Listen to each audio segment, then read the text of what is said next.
All right, it looks like we are getting started here. Hi, everyone. We're just gonna wait a couple of minutes, about a minute or so as we all gather for today's Under the Boughs. Under the Boughs with Lee Huntsman. I'm gonna wait just about 30 more seconds before we get started, and like we have all had to do in this last year, I'm gonna rearrange my screen. All right, I'm gonna give it 30 more seconds. Welcome, everyone.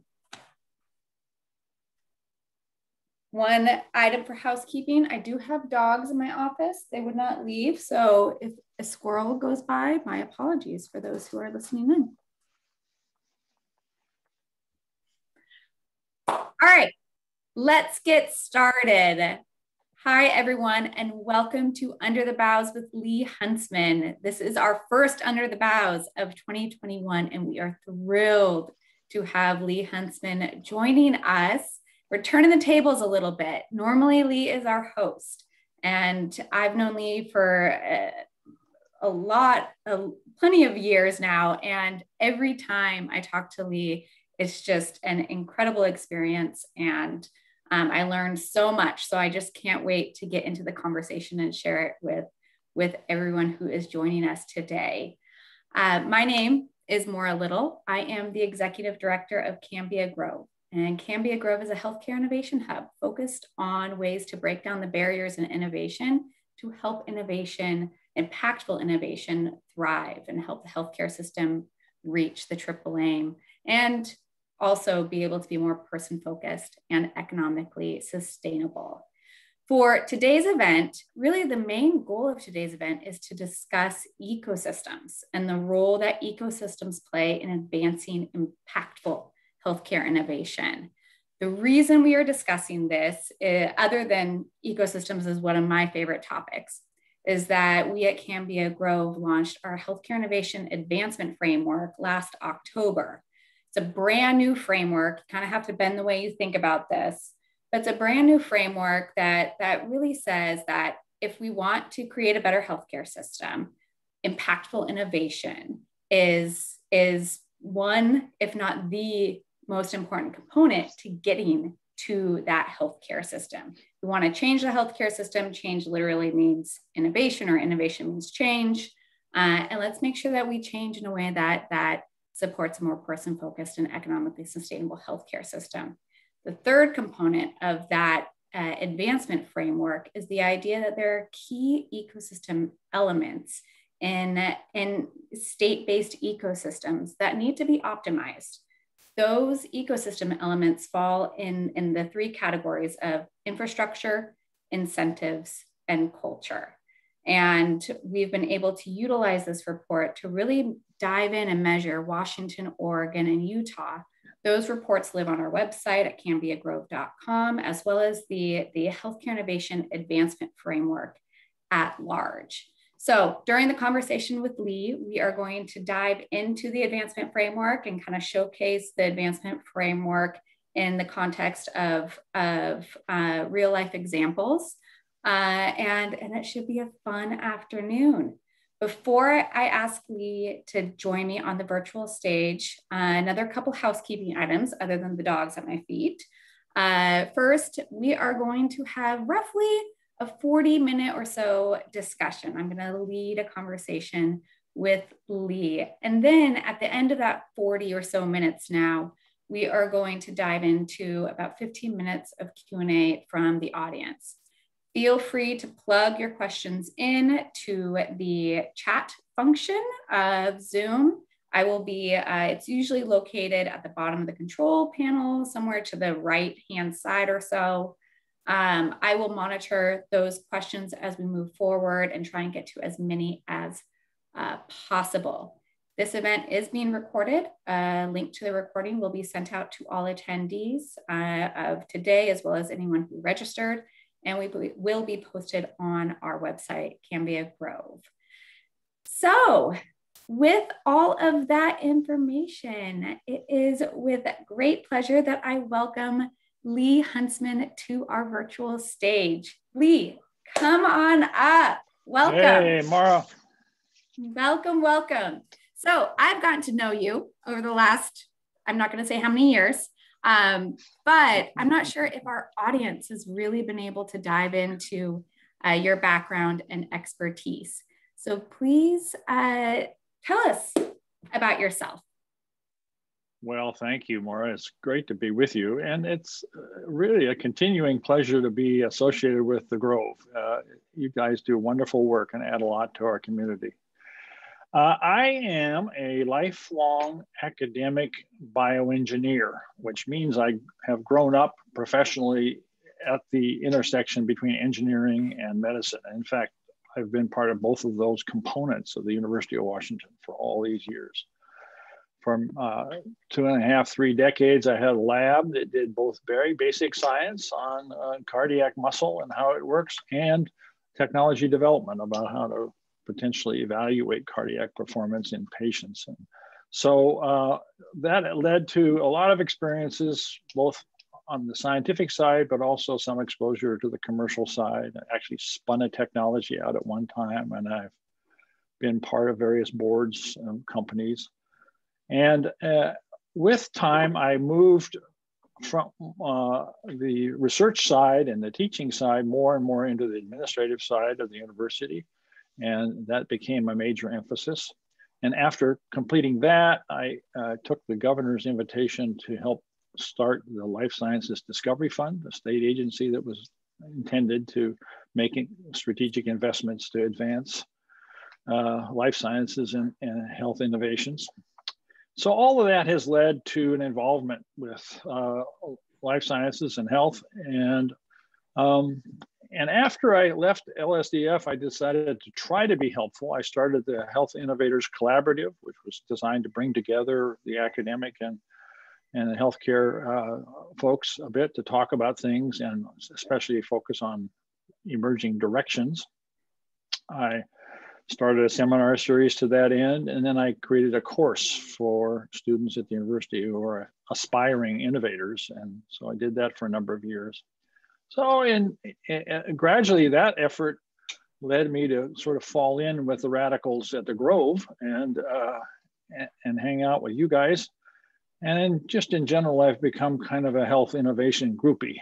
That's my history here. I love that. Health innovation groupie. All right. So diving into health innovation, how do you think about health innovation in general in healthcare? We've had a couple of conversations. You know, you've got Life Science Discovery Fund and what you've done at the University of Washington. Give us some perspective about your thoughts about innovation specifically in healthcare. Well, first, I would say that it's helpful to remember a point you made earlier, which is how important innovation has been in healthcare. You know, I find myself of two minds about it. I think healthcare, I mean, the word glacial seems like it was invented for healthcare, not glaciers. I mean, it's moved so slowly, right? And we all know about the research that says it takes 17 years on average to promulgate a good clinical new idea all the way to full utilization in the system. So it seems very glacial. But on the other hand, if I sit back and look and say, you know, in the last 120 years, from 1900 to today, the transformation in healthcare in this country has been phenomenal. I mean, back then, anybody could hang up their shingle and declare themselves to be a physician. Now, they were regarded as quacks, which is what they were, but nevertheless. But today, you know, a physician is a highly respected professional in our communities. Hospitals in those days were places you went to die. And now they're places you go to see miracles done, right?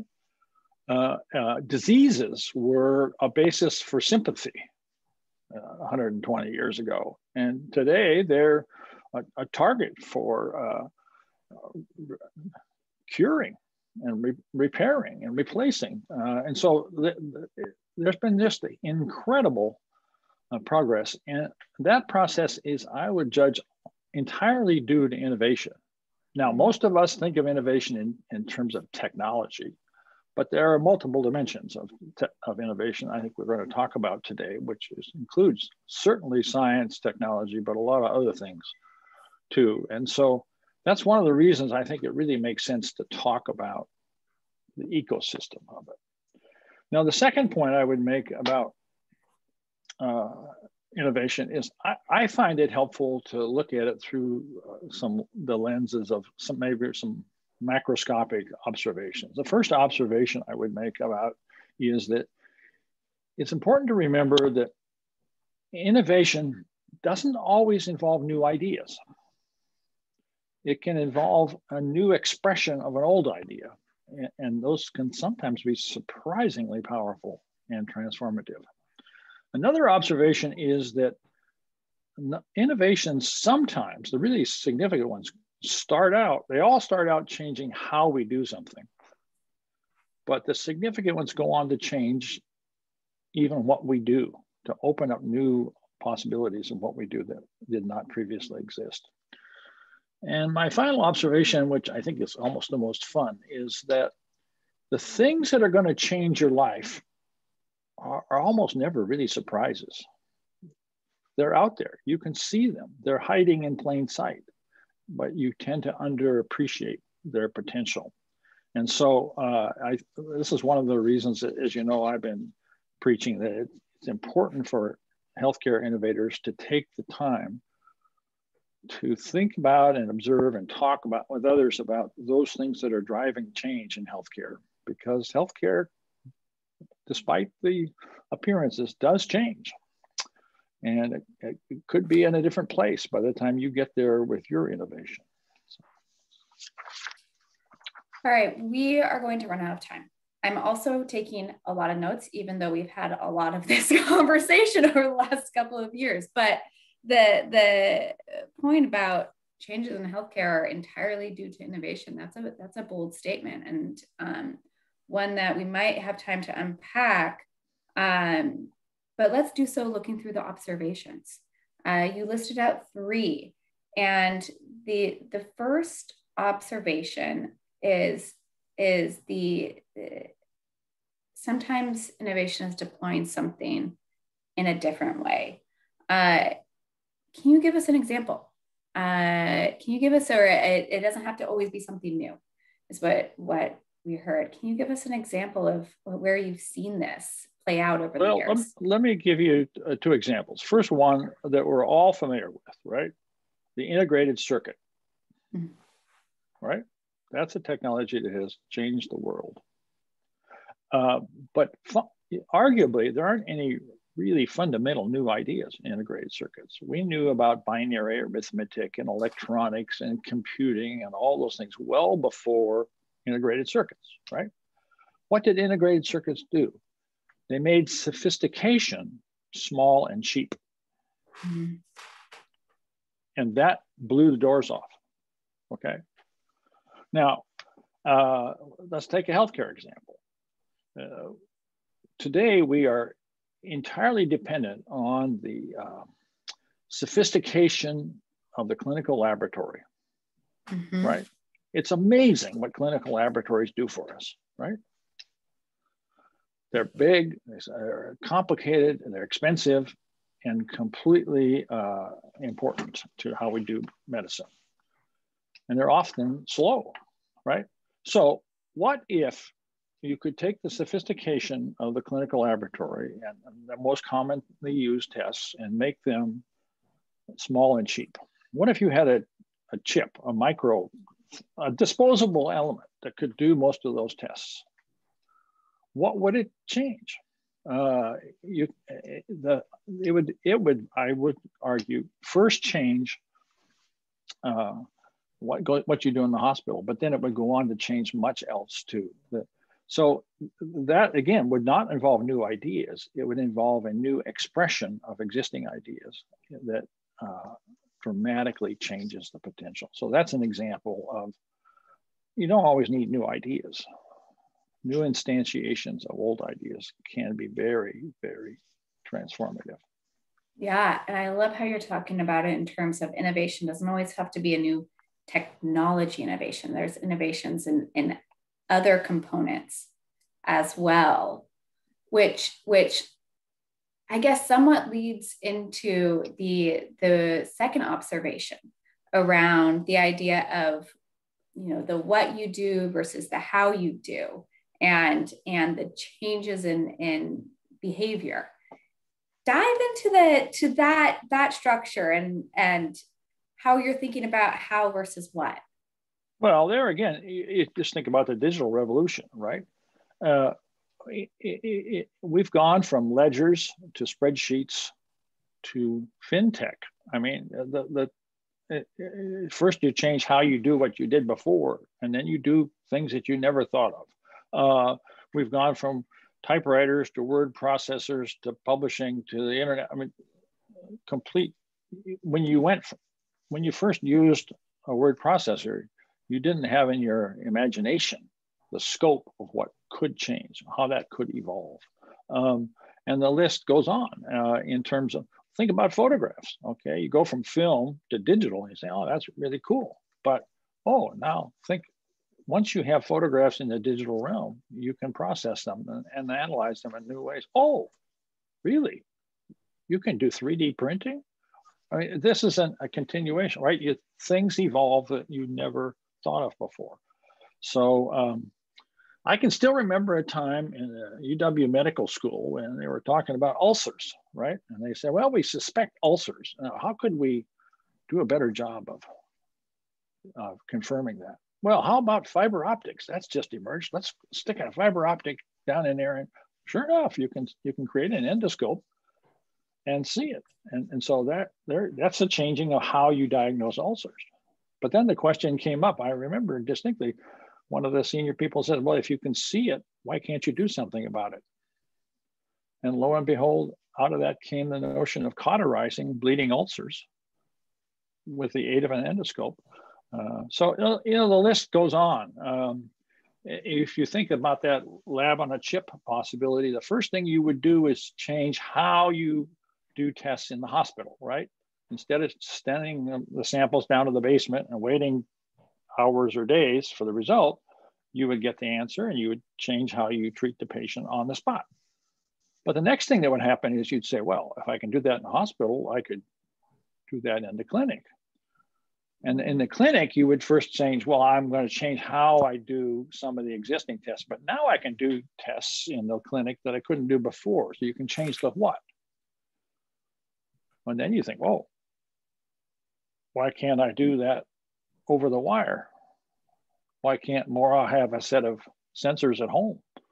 And you know, and so the progression goes from the how to the what, and you see it all over the place. You see it in surgery. Look at, you know, they invented robots to do the same kind of surgery that they've always done, but to do it differently, change the how. But then once you start doing that, you think about, oh, maybe I could do a kind of surgery that I've never done before. So that's how it goes. Interesting. There's a resistance to change, and I'm curious about getting into Lee, have you ever seen this kind of backfire in the how versus what, and how this can kind of play out back and forth? Well, especially in the how, there are embedded interests in the way we do things, right? Okay, and you want to do it the old way, maybe because it's familiar and you don't want to have to learn something new, or you want it to be the old way because that's your job and your job's going to disappear, right? This is why innovation is really complicated, because it disrupts. Now, it can improve, but it can also jeopardize. And so, and healthcare is just awash with these kinds of trade-offs and considerations. It's a very big deal. Well, then that actually goes into the third observation you talked about, which is seldom a surprise. You know, we've got people who uh, there's the change within innovation. I mean, change and innovation can mean the same thing, basically. So your third observation, your final observation, is pointing to that innovations are seldom a surprise. So Yeah, right. talk to us about this a bit. Well, you know, it seems like just an observation, but it actually is of huge significance because people make decisions based on either their recognition of potential for change or their failure to recognize it. So my favorite example is in the first half of the 19th century, there was a dramatic change in ship technology, right? Ships got bigger, stronger, and a whole lot faster over the course of just a few decades, with enormous consequences for commerce and communications and global politics, right? And so that improvement started to plateau in the middle 1800s. And what did everybody do? The designers, the ship owners, the builders, they doubled down on trying to get extra improvements out of sailing ships, right? And they spent the next 50 years investing in that. While they were doing that, the tugboats in the harbor were powered by steam, right? You can see it right in front of you. There's steam, right? But why did they do that? Well, first of all, they didn't know what else to do. But then everybody knew that you couldn't make a steam-powered ship that would cross the ocean because you'd have to fill the whole ship up with coal in order to do it, right? Well, this culminated in early 1900s with the creation of a ship called the Thomas Lawson.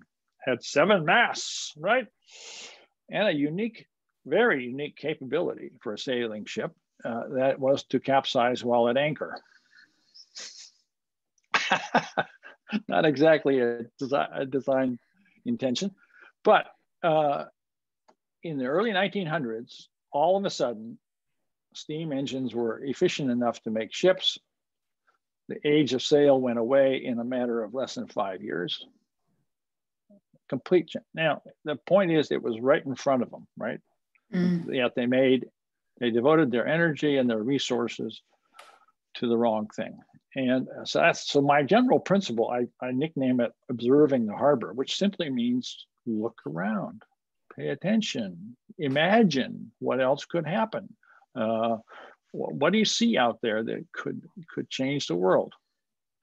So here's an example that we all know about. All right. We all know about the development of sequencing and the emergence of the human genome. And we know that the first one took 13 years and billions of dollars. And we know now that it's really, really changed. And now it takes days or weeks and costs in the thousands. Fantastic change. But I can tell you very confidently that we are on the cusp of being able to do genomic analysis in minutes and for tens of dollars. Okay. Now, what would that do? I fully expect in my lifetime to go to my doctor for my annual exam, give him a blood sample, a saliva sample, a stool sample, and before my doctor and I finished our conversation, the sequencer on the bench in the back of the clinic, connected to the internet and analyzed by artificial intelligence, provides an update on all my omic information, right?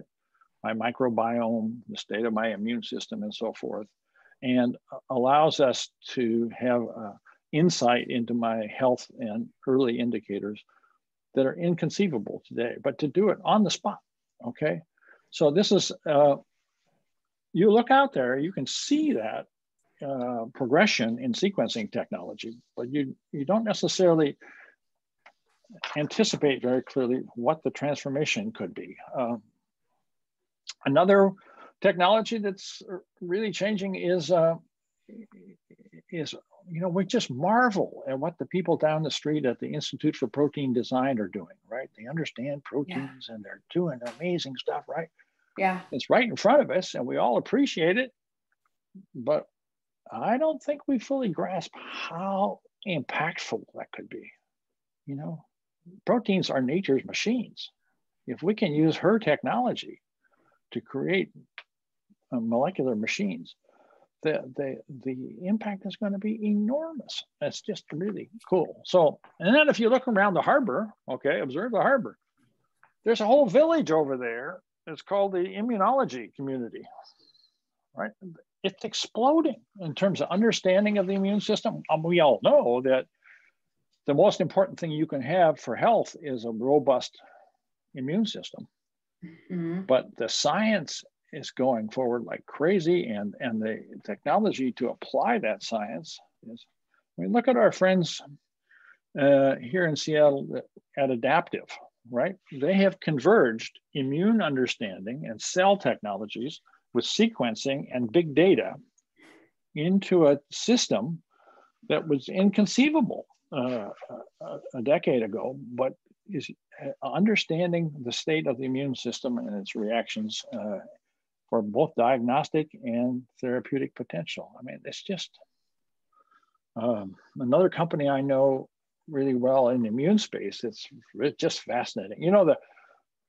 The last decade has been characterized in one sense by every month there's another major study that comes out that shows how important chronic inflammation is in just disease after disease after disease, right?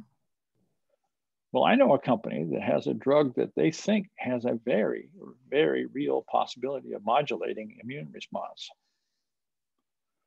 And the implications for how you manage all kinds of diseases, neurological diseases, autoimmune diseases, sepsis, it's just phenomenal. So, and the list goes on. I imagine the convergence. I love convergence plays. The convergence of electronic medical records with big data, with voice recognition. Microsoft just acquired Nuance, right?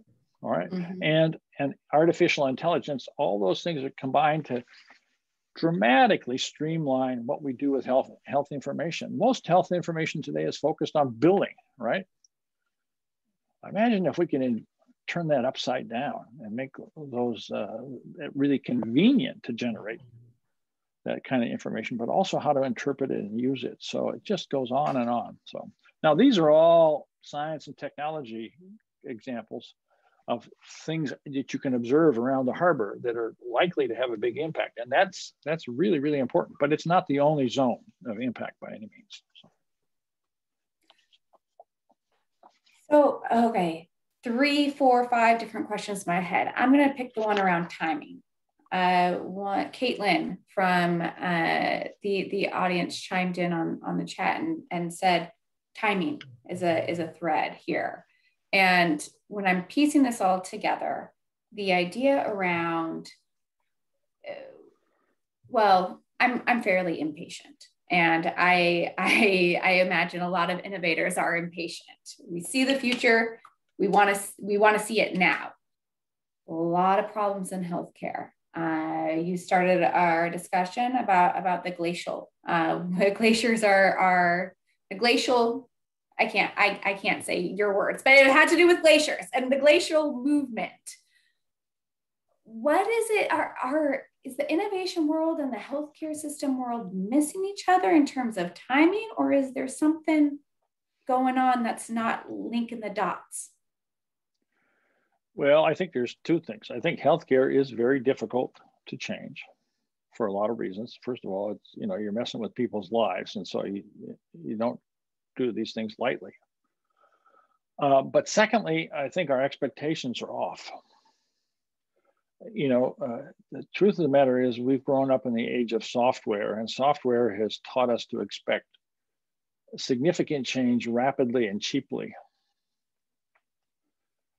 And neither of those characteristics apply to health and innovations. They're neither rapid nor cheap, okay? And so I think if you look out there at how long it took, lasers or the internet or all these other technology innovations to really reach full impact. There are graphs out there that can show you multi-decade long processes of adoption throughout society and through different sectors. So I think our expectation is a little off, but it is also true that healthcare innovation is just bloody difficult and risky. And in many ways, it's crazy that we even do it because it's so hard. But man, the rewards and the impact. I mean, that's why the 100-year view is helpful, because there really is a track record out there. But you know, that's I've been preaching to our innovator friends that it takes you canonically 8 to 10 years, no matter who you are, to get from your idea to a product or service in healthcare. I mean, don't kid yourself. You might have a clear vision right now, but there are so many steps. Okay, that's now I use that argument as a reason for you to pay attention to the changes in healthcare, because the markets might be different by the time you get there with your innovation. But let's not overlook that 8 to 10 years. That's a pretty long time for impatient people like Ms. Little.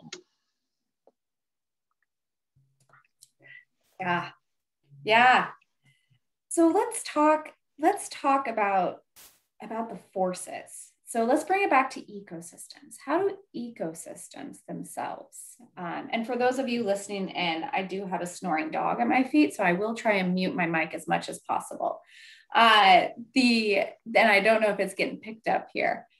The ecosystems at large, one of the things that we're trying to do with the advancement framework is not just look at how do we build companies, but okay, not hearing the dog. Thank you, Caitlin. But how do we build impactful innovation? How do we make sure that the companies that are coming out, the innovations that are coming out, are truly able to drive impact?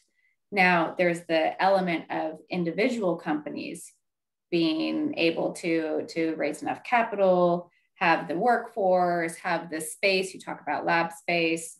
It depends on what innovation segment we're talking about, whether that's life sciences, digital health, health IT, innovative services, or so on. Talk to us about what you think about in terms of the forces that are external, but driving this ecosystem forward. Well, okay. We always talk about science and technology as a force, and I want to come back to that. But I want to recognize that there's a whole other set of categories of force.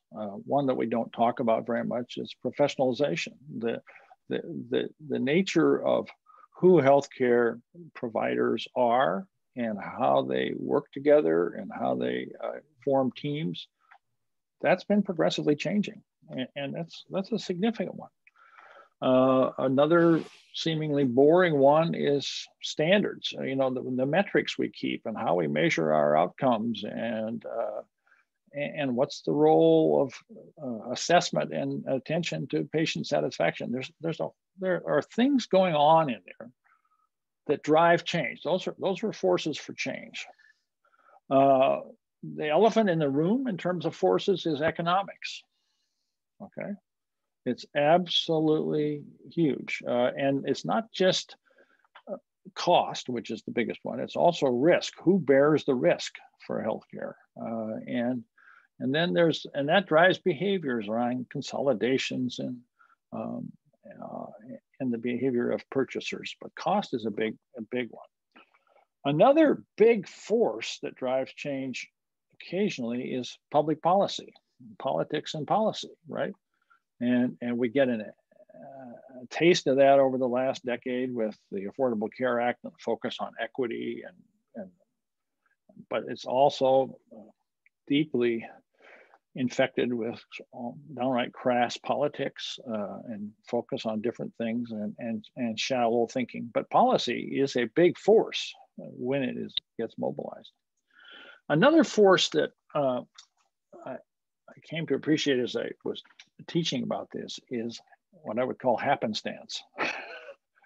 things just happen out of the blue. Okay, now we're living through one right now. It's called the pandemic, right? So that's a force for change, and healthcare is going to be different because of it. Breakthroughs, scientific or technical breakthroughs, elections, legal cases, these happenstances. If you look at public policy, it is a victim of happenstance over the last 100 years, time after time after time. A weird event has shaped U.S. policy on and the realities of healthcare. I mean, the most significant definition of we have a completely mixed up way of paying for healthcare in this country, right? 50% of us are on employer insurance. Where does that come from? That comes from World War II, when the Wage and Price Control Commission said, no, you can't raise your wages, even though we all expect you to scale up your industry to support the war effort. Well, so what the company said is, well, we're going to offer benefits instead. And the Wage and Price Commission said, okay, landmark decision, changed everything since. And then a few years later, the IRS said, oh, we won't count that as income. So, the fundamental shape of healthcare in the United States springs from these kind of happenstance events. And time after time, policy has been deflected by happenstance. But of that whole hierarchy of forces, I would argue that the march of science and technology is perhaps the most immutable driver of change in healthcare. It's just over and over and over again. I would argue the next most influential on healthcare has actually been happenstance. Then I would rank policy as having enormous potential to drive change, but it seems to be hampered by timidity and self-interest and this American compulsion to trust free market approaches to everything, right? And then last, but very, very important, is economics. Economics offers this enormous lever for change in healthcare, but there's only two parties that can reach that lever. One is business and the other is governments, because those are the two parties that are paying all the bills. And so they can reach for the lever, but they haven't done much with it yet. So I think there's an array of forces and you have to pay attention to those. And you cannot assume that they're independent, because your ability to transform healthcare with science and technology is limited by some of the policy and economic realities. So they're all intertwined, and it's important to pay attention to them all, which is why I would think if we're going to have an ongoing focus on the ecosystem of healthcare innovation, let's be sure we get a little exposure to all of those domains. Surprises me, the economics being listed fourth. Now, we've had conversations about the 5 points. We do 5 points of healthcare: patient, payer, provider, purchaser, and policymaker. And of course, within the government entity, and there are lots of different touch points on those four forces that you lift out. There's been an added conversation about the role of the purchaser and the purchaser lever. And by the way, everyone, this is my last question before I dive into the Q&A. So if you do have questions, now is the time to add them to the Q&A chat so I can get to those.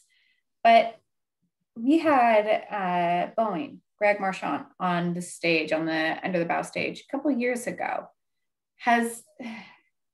Where is the purchaser in this lever, in this equation these days? And has it, as you've talked about, forces shifting and ecosystems changing, has that shifted much? Or is it that the four forces are so significant that there's only four and there's where are we at?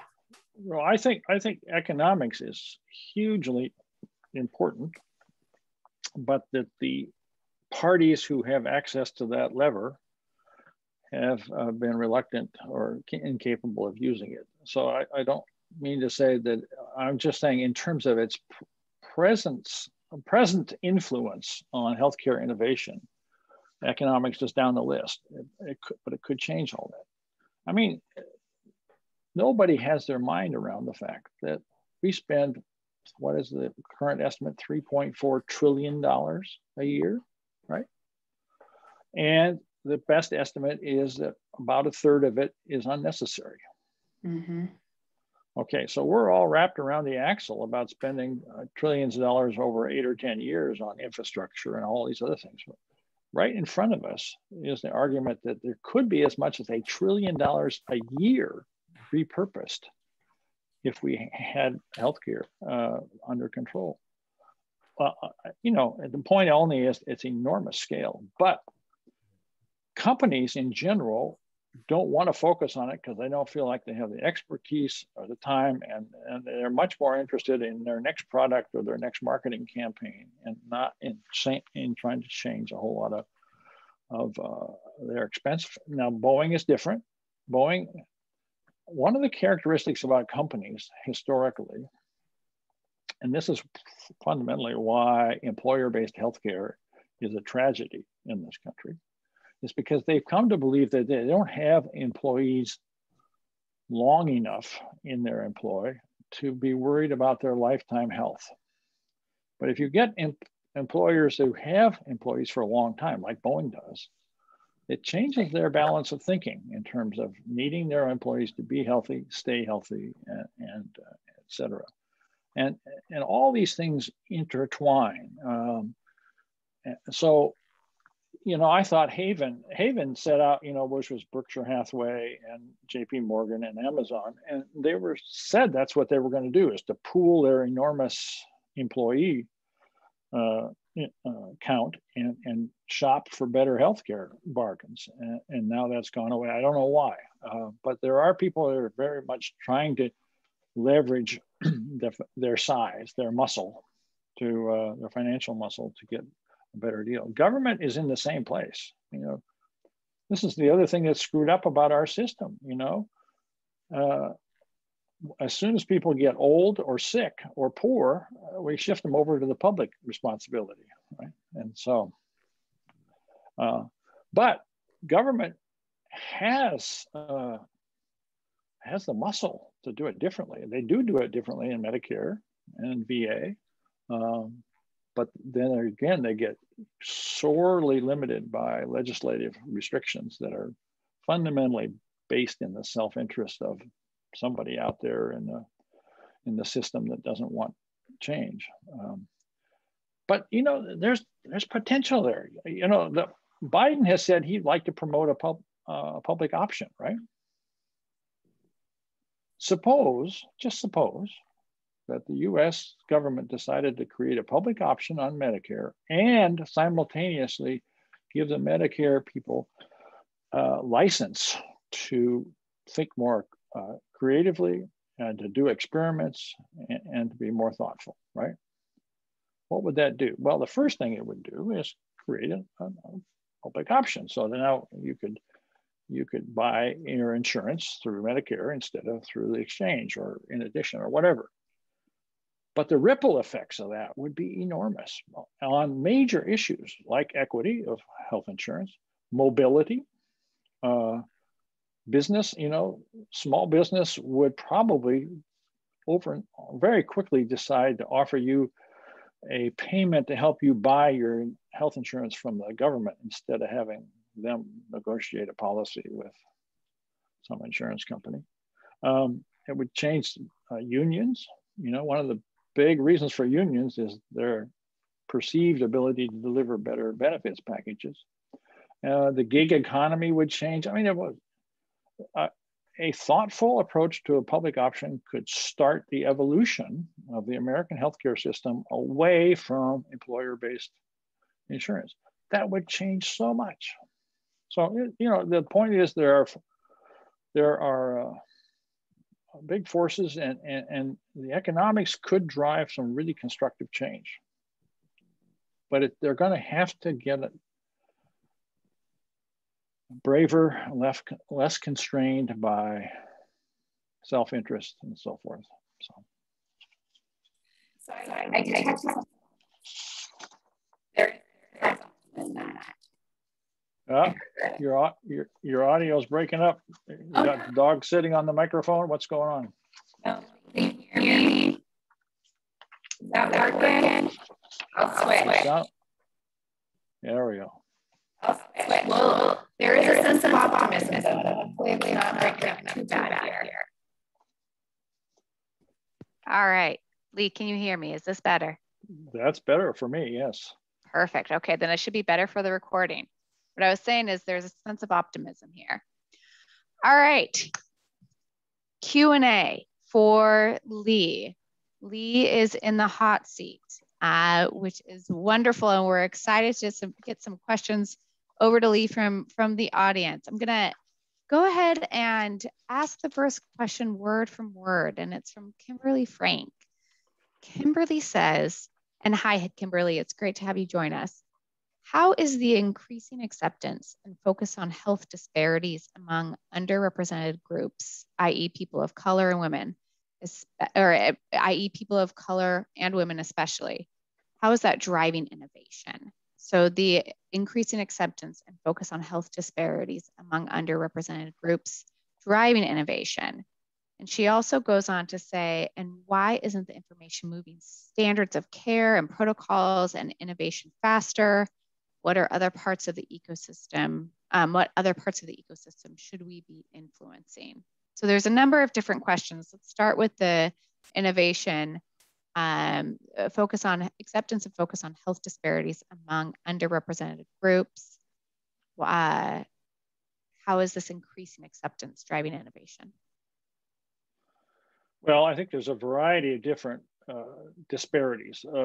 There are certainly across racial and economic groups, also across urban versus rural and so forth. I think some innovations actually portend some potential there.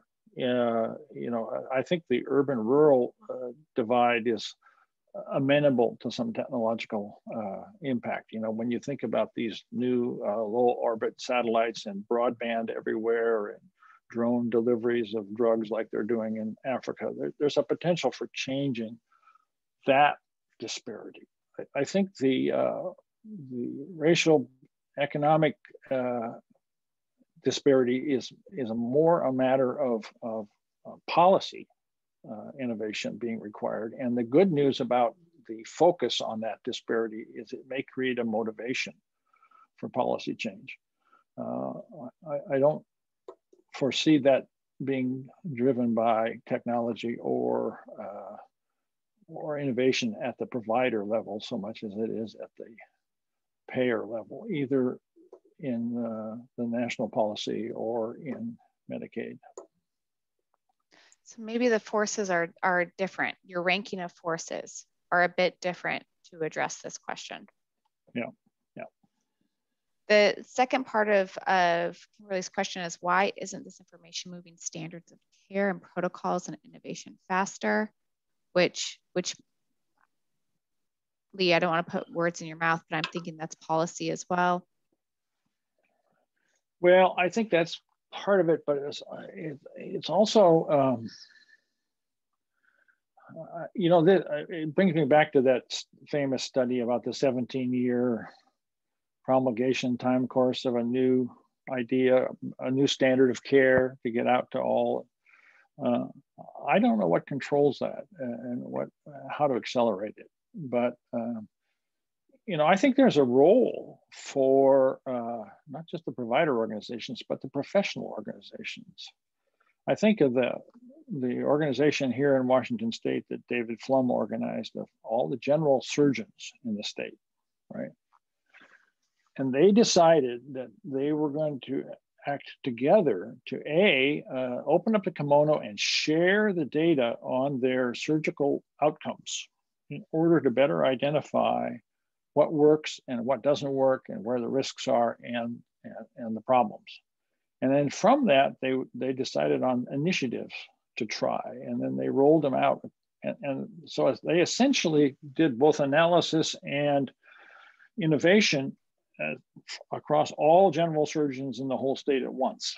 And that, I don't know how you do that in any other organization, you don't have providers that are all over the state or whatever. But they were able to do this with some very important successes. There's an association of hospitals that obviously has a role too. They've tackled some of these kinds of things, and it seems to me those kinds of structures could facilitate a much more rapid adoption of new information and new ideas. Ecosystems. So are there parts of the ecosystems that we as the innovation community can and should be influencing in the goal to level disparities, racial disparities?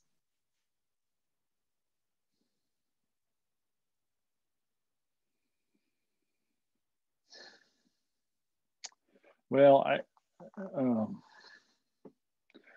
the part of the ecosystem that I feel like we really need to encourage is government.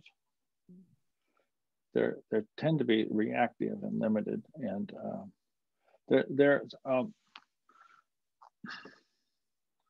you know, I can imagine a situation in which there starts a cycle, and this is one of the reasons that I kind of like the public option idea at a national level. Is I can imagine you create a public option, small business starts to send their employees to the public insurance options, and in general, we start an evolution away from employer-based healthcare.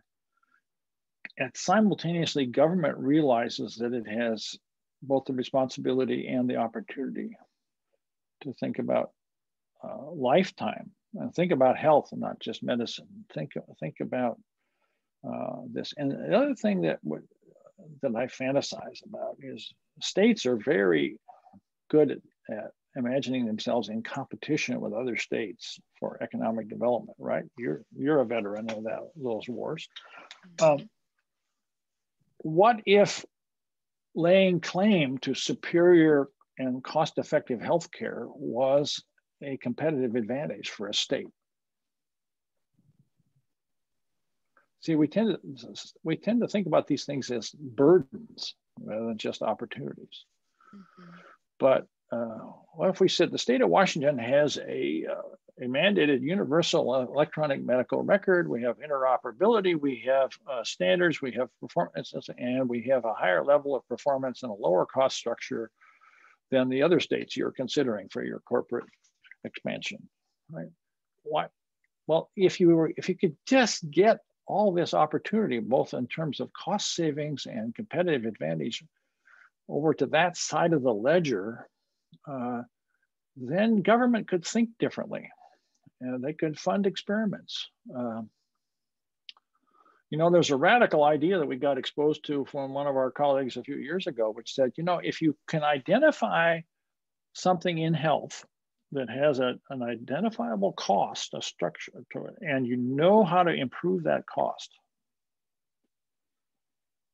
then you can unleash the forces that happen in other parts. I mean, the state is not very good at investments, but they do investments for things like roads and bridges, right? Or that nice new tunnel that we all use, right? And how do they do that? They bond it. You could actually unleash the financial world to help you make innovations in healthcare if you could simply demonstrate that they'll pay for themselves. The logic is extensible, but we got to get around the corner of how we think about this. All right, I'm going to lob another.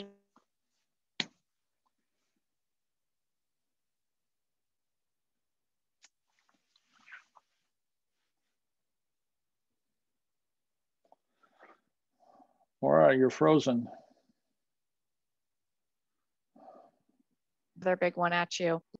I'm still here. Okay, there you are. Okay. How can innovation bridge trust gaps within healthcare?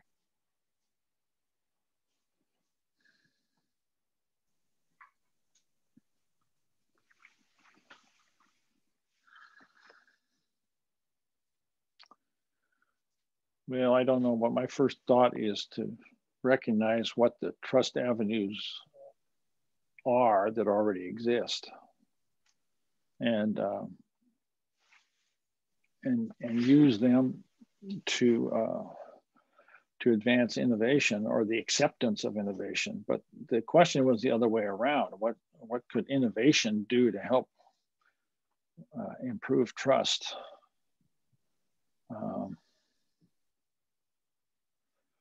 I don't know. You know, when I look out into the future, one of the things I foresee is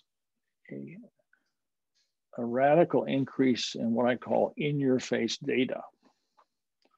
And, you know, our friends over at IHME, right, the Institute for Health Metrics and Evaluation, they have astonishing ability to provide hard numbers for the incidence of disease, the burden of disease, the cost of disease, not only across the world, but county by county, right?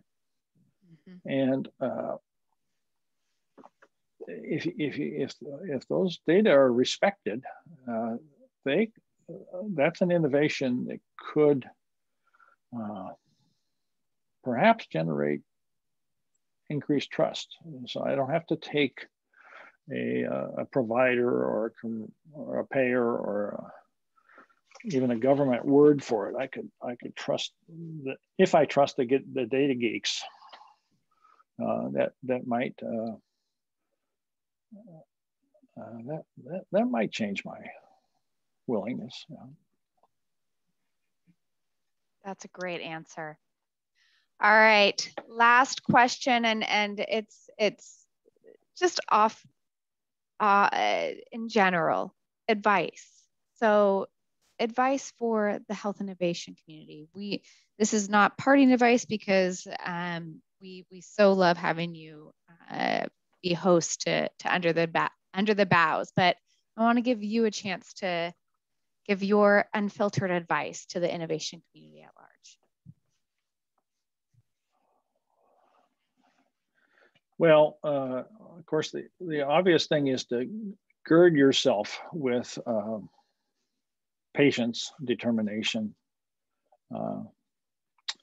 unreasonable optimism, because we got to face it. This is really important work, but it's hard.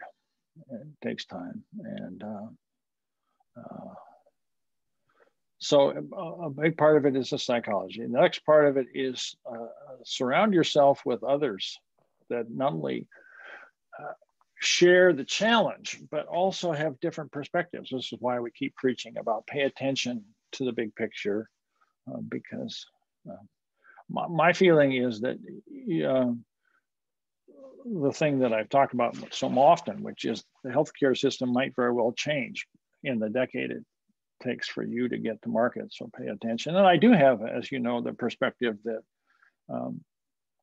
that innovations fail far more often for marketing reasons than they do for technological reasons. And so it's important to spend some extra time. You know, talking to your neighbor across the back fence is not market research in healthcare. You can't do it that way. But pay attention to what's going on, because it could really matter and change your market. And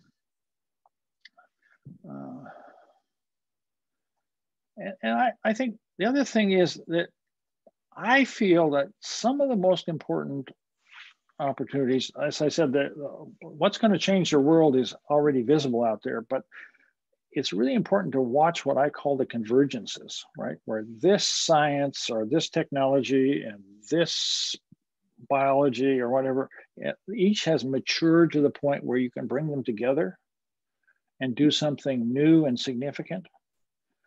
And you don't see that all by yourself. You need to be in community to recognize convergence plays. And so put yourself in community, both for the encouragement and the stimulation.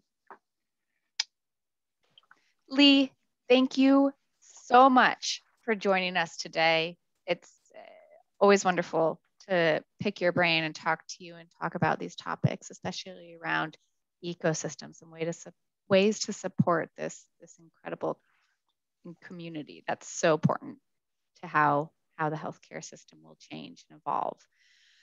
Everyone, thank you for joining us today. As I mentioned, the recording, this event has been recorded. We will post the recording on our website and share a link. Today was our first Under the Boughs of 2021. We look forward to a few more Under the Boughs this year. It's great to have everyone join us, and we look forward to seeing you at a future Cambia Grove event. Lee, thank you again. Thank you, Maura.